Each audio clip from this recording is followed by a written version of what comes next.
Full disclosure, news and commentary number 64, 64, 64, 64, 64.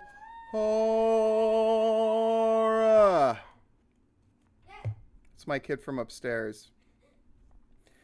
Do you want to come down here? It's the kid from downstairs. It's the kids coming downstairs. Come here, you. I've got your unicorn over here doing its thing. At some point, I'm going to send you out during the commentary, but you can sit here for now. So sit, chill, whatever you want to do. Blam. How you doing? How are you doing? Speak. I hope you're doing well. It's June 22nd. Things are getting rolling.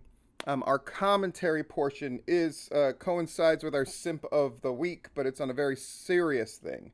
It's on all of the, let me look it up to make sure I'm saying all this correctly, the speaking out movement that's happening in pro wrestling right now, and things in Georgia wrestling specifically.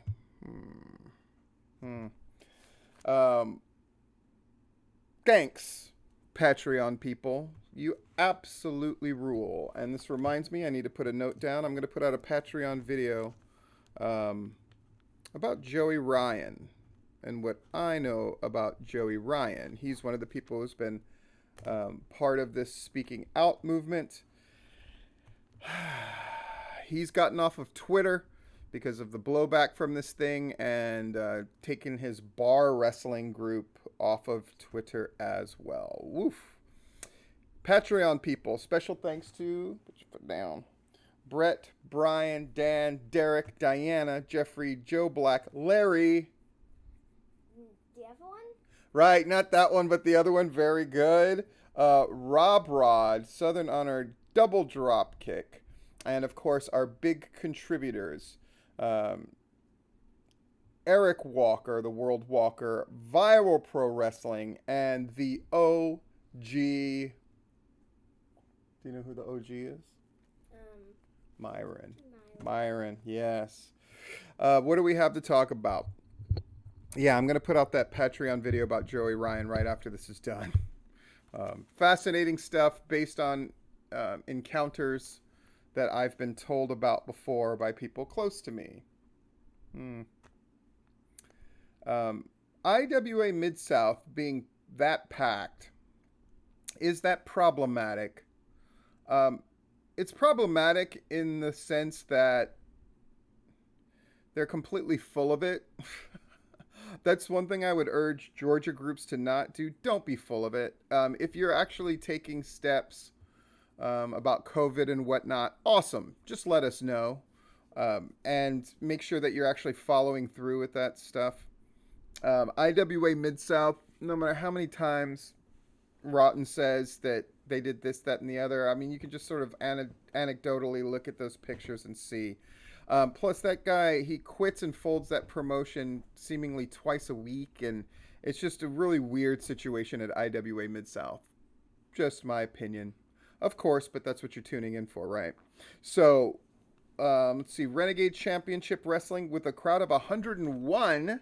So I guess they're able to bring more people in because they were topping off at 50, and their last one drew 101, which is about the high end of what they were doing before this stuff happened.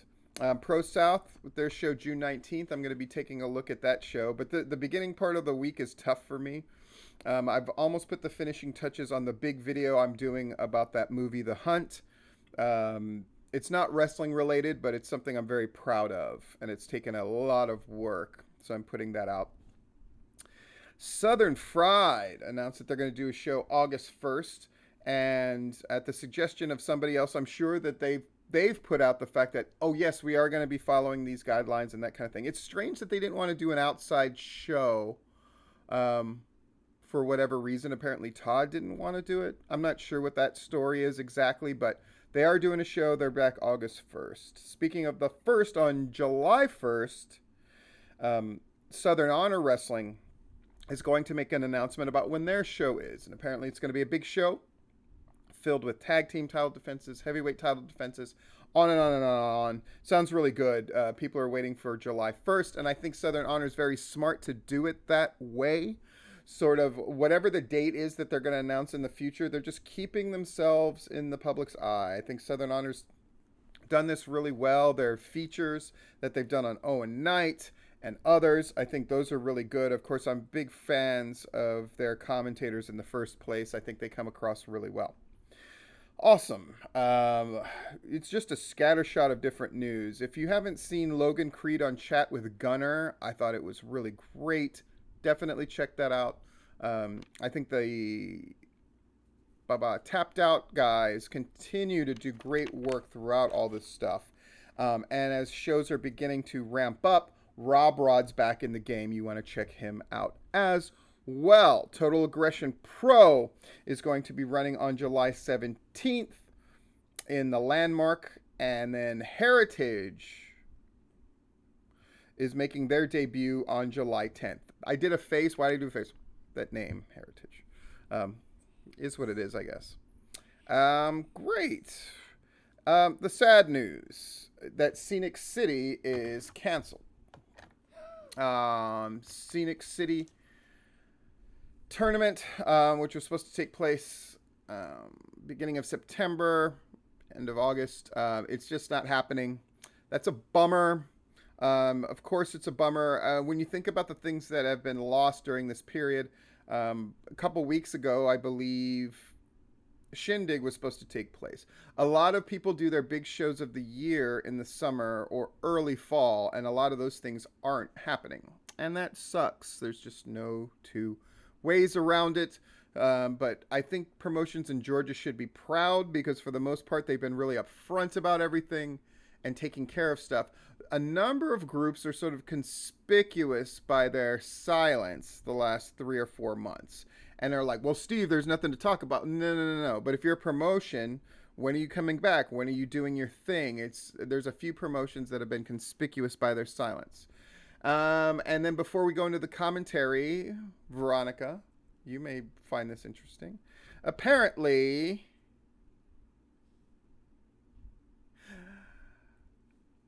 Stranglehold Wrestling is out of business, or at least Stranglehold. rolling. Yup. Yeah. And the yawn, you still remember. Oh, great actors remember their lines. Love it. So Stranglehold is not in that building anymore. They simply couldn't afford to be there. It is what it is. Anyway, we're about at the commentary portion, so if you can Scray, because we're going to be talking about real grown-up stuff. Okay, but I will take my sips. I shall take my sips. Smart. She knows I won't stop her. Oh, she's had breakfast. All right. We're going to get into this commentary. First, I would direct you to the latest list that I've seen. Did you want to take your unicorn as well? No, it's all yours. No, it's all mine? Awesome. The latest list that I found of the names called out in the Speaking Out movement, you can find it at ringsidenews.com /2020/6/21 list of names called out, la la la. But basically go to ringsidenews.com. That's the one that I found that's the latest, and they seem to update it every day. One thing I did as I was clicking through the names, because they have a list of names, and then you click on the name and it directs you to the accusations or where you can find more information, which is a great way to do it. One thing that I found really weird, because I saw Rob Feinstein's name here, erstwhile Ring of Honor, erstwhile RF Video, and I was like, oh, did something else happen? But no, it sent you to the perverted justice thing that happened in 2004. LOL, I'll pretend you said 18. Remember that whole incident? People who are older will remember that most definitely. And they have that thing from 2004. And then I try to look up if anything happened more recently, and the answer was no. Interesting thing about pervertedjustice.com, they're the people who worked with the Chris Hansen To Catch a Predator people. And I used to write with the guy who started Perverted Justice, who went as Xavier Von Erich. So he was clearly a wrestling mark. And so this sent me down a rabbit hole, and this really has nothing to do with the rest of the commentary, but I thought it was interesting because I always thought there was something kind of, and again, because you're dealing with matters of people preying on children online for sexual purposes, it's kind of like all gloves are off, right? And people don't usually look at the side of, okay, well, what's happening and how are we doing this and is that okay and blah blah blah. People don't check the people who are working to keep others safe. The problem when you don't check up on things like that is you get situations like, let's say, with the police, right? Where it's like, well, they're protecting us and they're doing their thing, and however they do that job, and you wouldn't get in trouble if you never did anything, and blah, blah, blah, blah, blah. So when there's institutional problems in general, they tend to not get addressed. And that ends up becoming a huge problem. And then injustices come out of that, right? So Perverted Justice, I sort of looked up like what happened to those guys. And apparently they had made a great deal of money with it, but basically blew it. And it's really sketchy how they blew that money. It was kind of like, oh, we're going to start this software that will enable schools and stuff to protect kids, or people can buy this software that'll protect, but then it never really got developed. And then there's supposed to be a TV show related to the Perverted Justice thing, and that never really happened. And all that money just sort of got spent by the inner circle people, and it's gone. The only thing I can say is Xavier Von Erich was always a really weird cat. Just a weird cat. But anyway, the fact that Feinstein was on that list was really weird to me because it's supposed to be this like current list of everything that's getting caught up in the movement, right? And seemingly there's a ton of names in the speaking out movement, and I'm not saying there aren't a lot of names, there clearly are. And there are names that are bigger and names that you would know, as well as indie people. Most definitely, right? You got Jimmy Havoc, you got Congo Kong, you got Justin Roberts, who is a ring announcer for AEW but was for the WWE. You got Jack Gallagher, who was let go. You got certainly Matt Riddle, Velveteen Dream, and Jim Cornette are the big three, right? And a number of these people are going to either have lawyers on the case or they're going to speak out about it soon. Now, Velveteen Dream is somebody who's gotten in trouble before, and always sort of dismissed it. I didn't know that person was underage when I sent that stuff and blah, blah, blah. But now more and more names are coming out. So it definitely looks not as good for him. Yeah? Joey Ryan's somebody who... there's always been stories about him. And like I said, on Patreon, I'm going to tell a few more. But he looks like his ship is sunk as well. Jim Cornette, now the stuff, the predilections of he and his wife Stacy, which is where a lot of people are sort of directing their discussion. I don't like, call me crazy, but like if it's all consensual stuff, that's one thing. It's the thing about leveraging stuff based on the power and influence that Jim Cornette had at Ohio Valley Wrestling when it was a developmental territory for the WWE. That's an issue. If that stuff happened, if people were leveraged into doing things against their will, or that they would not have done otherwise, that's a different issue. But if it's just weirdo, I like to watch while my wife has sex with other people, I mean, that is what it is. I mean, that I really don't think that that's a deal, right? I also find the Jim Cornette thing interesting because of his status and who he is, that people are quick to dismiss it, or people are quick to not care about it as much and just see it as sort of a lark. And I suspect it's because the people that we're talking about are male wrestlers. And I want to go in first of all saying, like, if men are the victims or the theoretical victims, that doesn't make it less of a thing. I think we can all agree that with the speaking out movement, and as these stories continue to unfold, that women more often than not will be the victims. And that is terrible. But if men are victimized, make no mistake about it, that's horrible as well. And if half the stories that I heard are true about things that would happen with training in Japan, for example, um, I mean, I was subject to abuse, but not abuse like that. But yeah, physical and emotional abuse, most definitely. But nothing that pushed in the realm of sexual, and nothing that pushed into the realm of somebody doing something to truly damage a portion of somebody's life. Though you could argue, and I'm sure a number of people would, that the way that we were quote unquote trained, which is basically beat us until we quit, and a whole bunch of people did.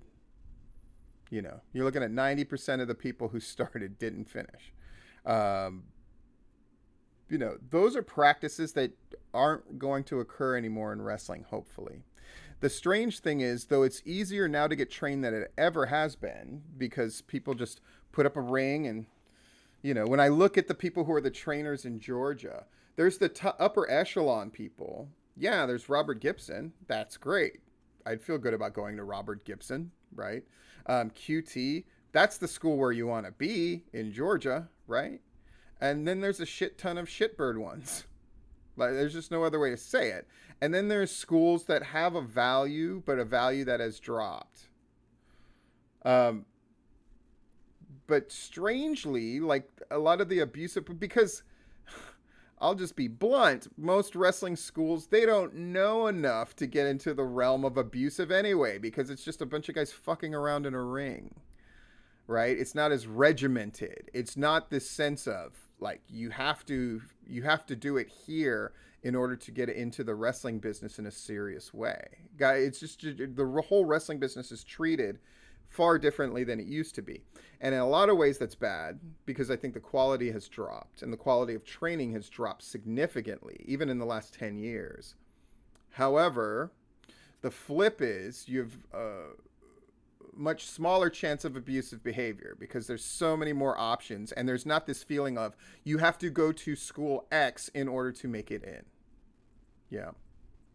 Though in some ways people should feel that way. I think there's a marked difference between what the Nightmare Factory can do for you at this stage in the game. And I saw where the Nightmare Factory has made it where now you have to sign up for their like 12-week deal to get in. It's no longer just drop in and pay. And I totally get their part of that. And I think it's very smart. And I think it's much safer that way. Because instead of people who thinking like, I'll just get in and then they'll be impressed by me and then I'll get on AEW. It shouldn't work that way, and I think they're making sure to put quality control in place where it can't work that way. And from a business standpoint, it's very smart. Okay. Here's a couple of quotes that bothered me. So when you're digging into the Jim Cornette stuff, apparently like Kenny Bolin, who if you know Jim Cornette, then you know who Kenny Bolin is and the son and all of that stuff. And they're friends and they're sort of frenemies and they sort of snipe at each other and blah blah blah blah. But Kenny Bolin has said, yeah, I knew all that stuff was taking place.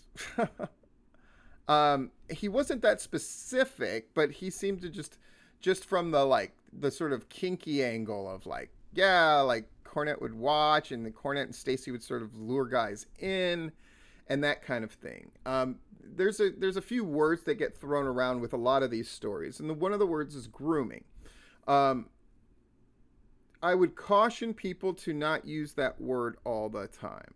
There's like seduction, and then grooming is a term, at least as I understood it, that was somebody who was of legal age, prepping somebody who was not of legal age for sex once they became of legal age. That's how I would use the term grooming, right? Like there's a sort of a personality on YouTube called Onision, and again, it's a very hard thing to prove, and it's a very hard thing to sort of get the legal ease on it. Is that a crime or is that not? But there's no doubt on the moral scale, talking to somebody who's 14 or 15 or 16, prepping them with the idea that they will have sex with you once they are legal. There's something untoward about that at the very least, and hopefully illegal as well.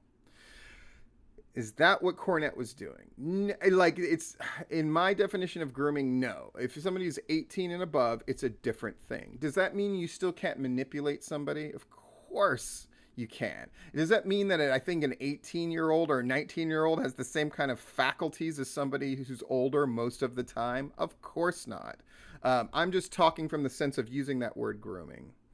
And obviously, people are using certain words and phrases in order to paint things in a bad light. Like I said, the cornet stuff, if it's just like kinky sex stuff and propositions made, that is what it is. Like, that's in the realm of like at worst it's like distasteful. But I don't even judge that far with stuff like that. However, if it was I'm using my position of authority to leverage guys into doing this, there's something about that that's morally slipshod. But I will say that there's something like that that was part of the wrestling landscape a long time ago that is no longer the case. And that's not to excuse it, that's just to present wrestling as a very different thing a long time ago. However, if it is a quid pro quo using positions of power and authority, and Stacy literally going like, I've got this person that I know who's part of the wrestling council, and they'll make sure that you can't wrestle if you don't do this thing that we want. That's definitely not okay. And if there was a thing of like, if you'll do this, then we'll give you this. If you have sex with my wife and let me watch, then I'll give you more screen time, and I'll make sure that basically I'll help your wrestling career. There's something about that that's distinctly not okay, and it's not good. What are the legal ramifications? I'm not sure, but I will say that that is in a different category of me and my wife are into kinky stuff. For me, that's not even like worth discussing, except in that Cornette, who is a guy who he's no blushing virgin when it comes to being a bully and sort of mocking people as part of his line of attack, and always saying way too much, right? Example. What did I think about the backlash thing between the Street Profits and the Viking Raiders? I thought it was horrible. And as somebody who covers Raw and has had to suffer through their vignettes, which are awful, they're just badly done. I am open to the new stuff. Firefly Funhouse, watched it, liked it. Those things are embarrassingly badly done.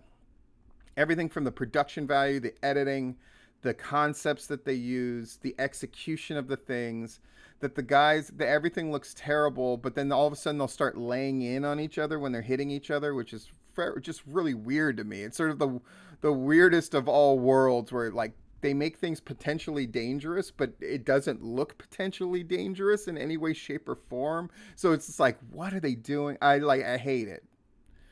But do I think that everybody involved with it should be killed or threatened or whatever? The typical Cornette stuff. Now, you could say, well, Steve, that's just Cornette ranting. That's part of his gimmick. He's always takes things too far. He doesn't mean that he really wants to kill people and blah, blah, blah, blah, blah. Okay. But it's definitely sort of an extreme thing to say.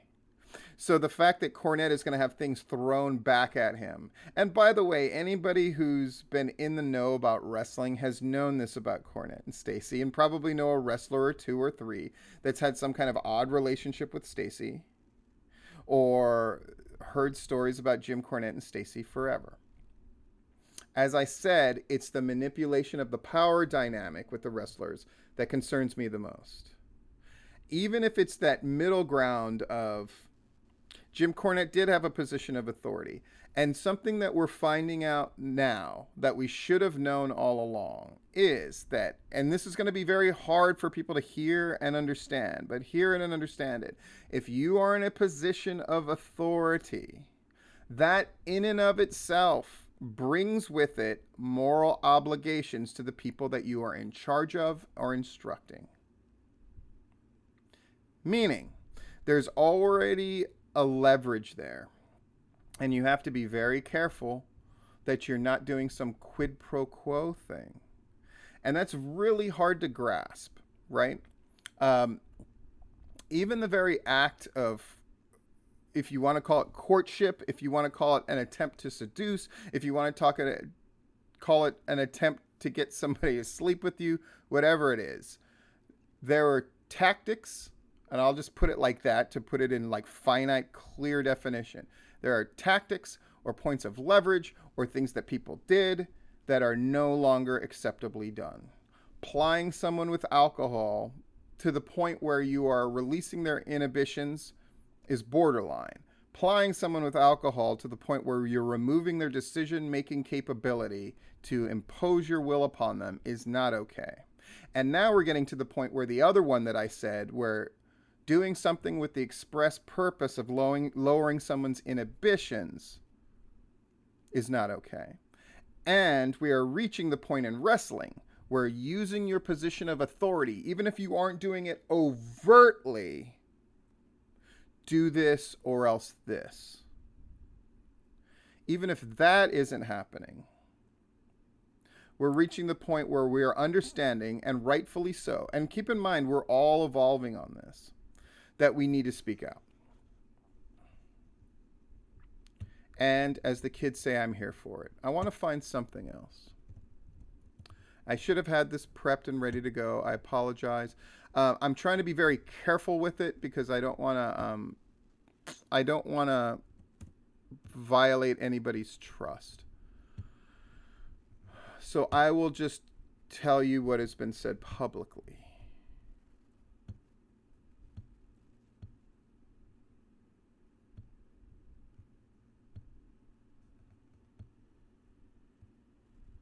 Sorry.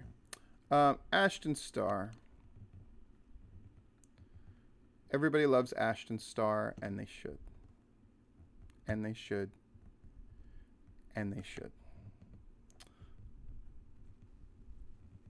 My God, he posts a lot. Sorry, I'm having trouble finding it.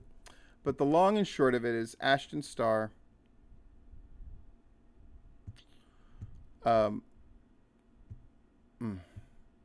sorry, it's not only am I having trouble finding it, I'll find it, but it really struck me hard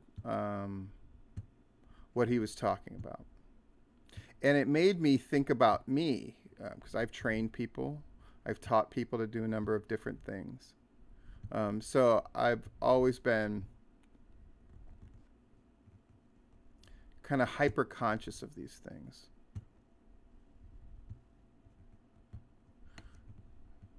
Crap in a hat, I can't find it. So the long and short of it is Ashton Starr, and he didn't want to say who did it, though I knew right away.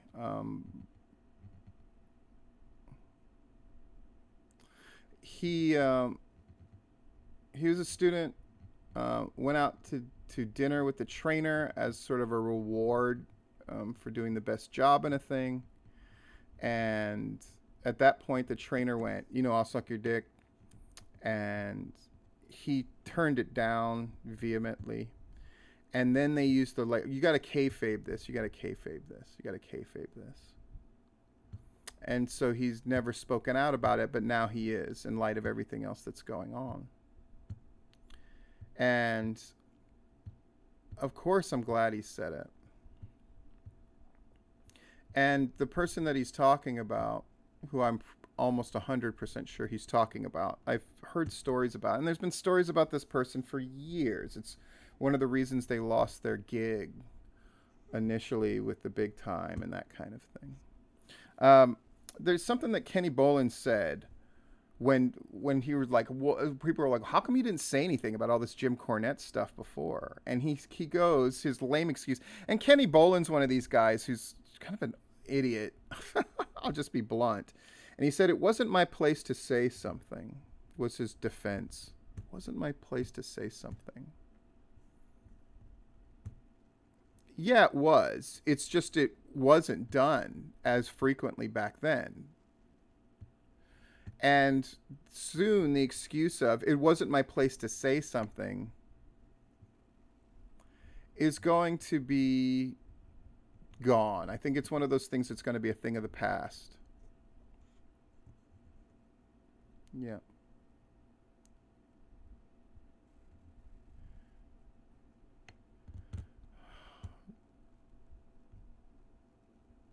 Um, Here's the whole quote from Kenny Bolin, right? Yes, I was okay. During the Bolin alley, oh God, Kenny Bolin and his son Chris discussed Jim Cornette's situation for well over an hour. They confirmed that the accusations against Cornette are practically all true. Yes, I was aware, and people asked me why I didn't say anything. Well, number one, it wasn't my place to say anything. Number two, anyone who would say something, I would think anyone getting lured into this would be the one to say something. So he's putting it off on the people who it happened to, like, well, they're the ones who should really say something. And of course that's true to the extent that you would want them to feel okay about saying it. But again, they're the ones who were leveraged, like who felt like their jobs were at risk. That's a constant theme that you hear again and again and again with these different speaking out cases. Like, I didn't want to, because it was usually a wrestler who was in a bigger spot, a bigger place. In Will Ospreay's place, a friend of his was accused by a female wrestler of having done things to her. And so he used his power and authority to get her kicked off of a show and got her out of a booking. And then that promotion went along with it and now has sort of come around and apologized for doing that. I would hope that victims would feel more and more empowered to speak out. I would hope that the people listening, while not flat out believing 100% no matter what is said about things all the time, would be open to listening instead of your first instinct being, I'm going to disprove this in my mind as soon as possible. I'm all about being cautious. I'm all about being critical. I'm all about people thinking.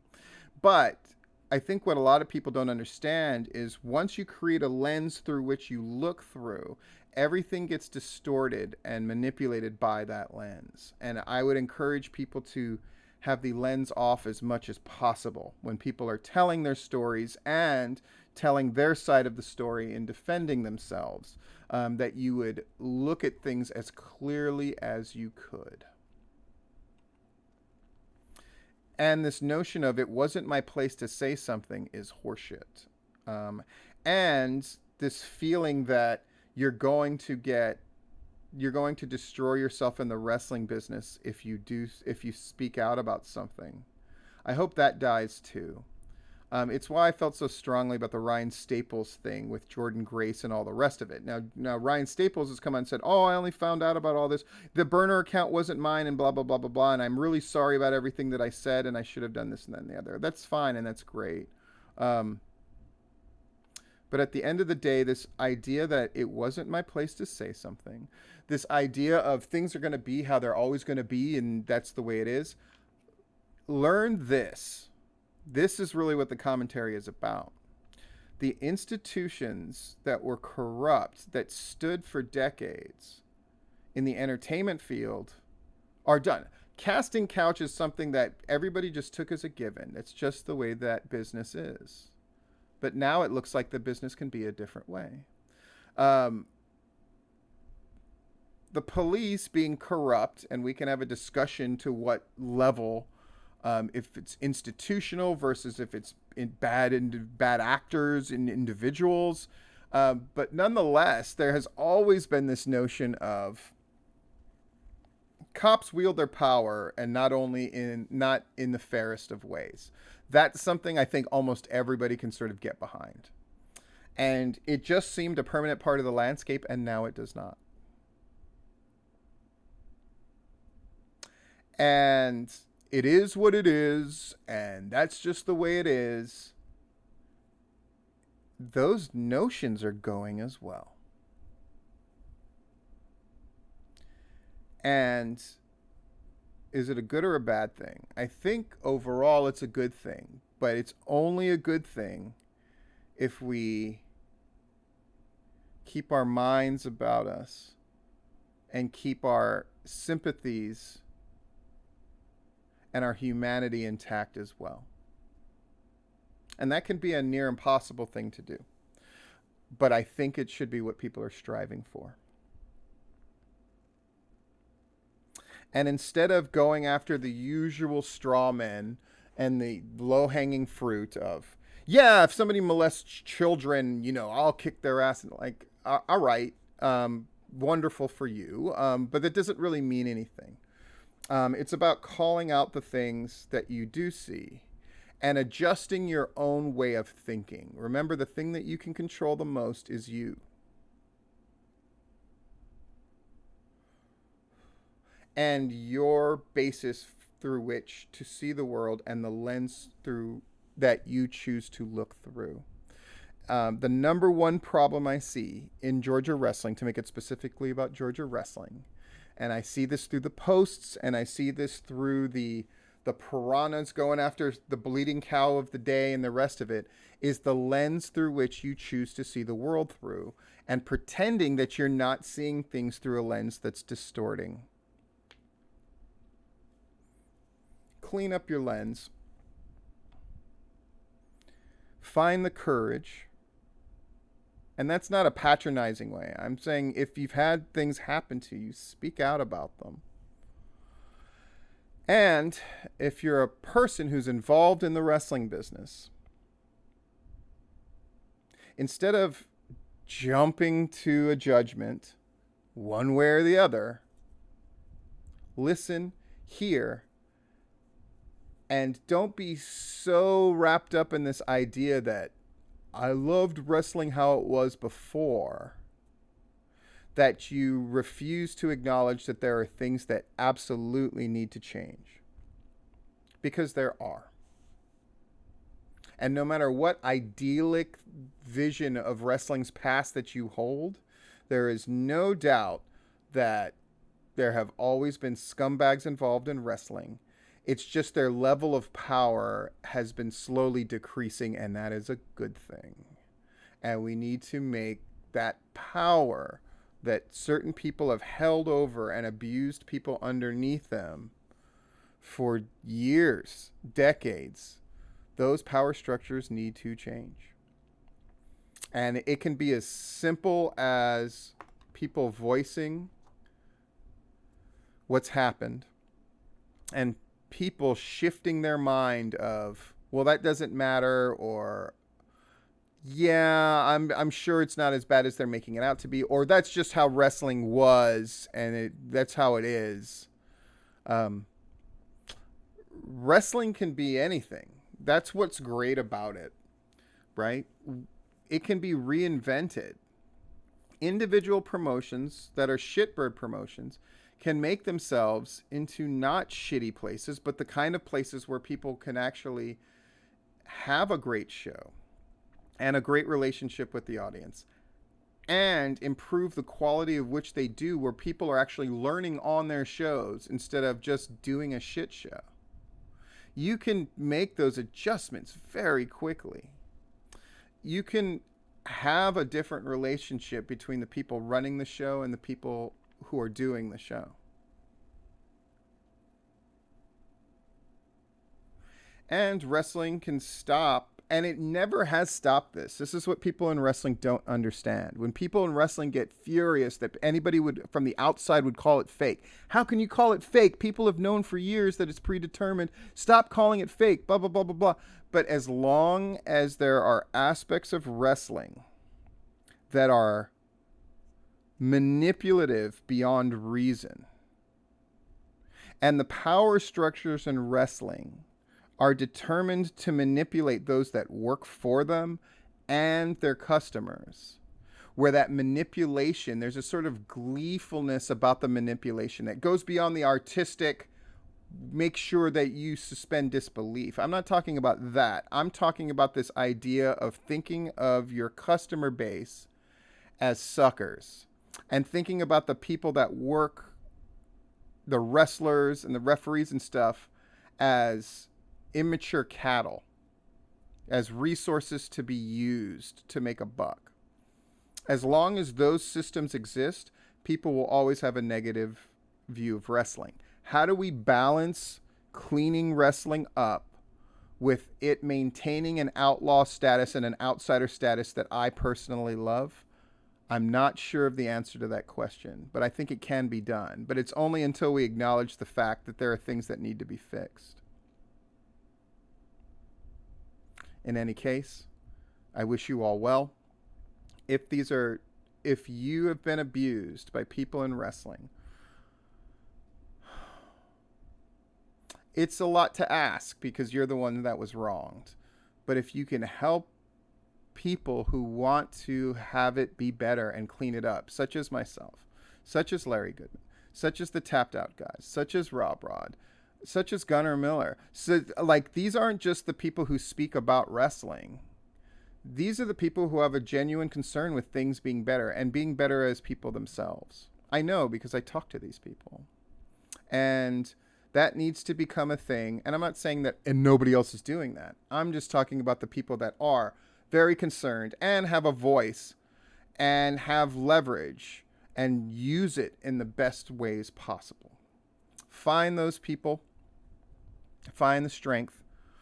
And as wrestling begins to open up more, is it going to be worse off if the people on the speaking out list, if they are guilty, if they're not a part of it anymore, or is it going to be better? I think we all know the answer to that question. The answer is it'll be better.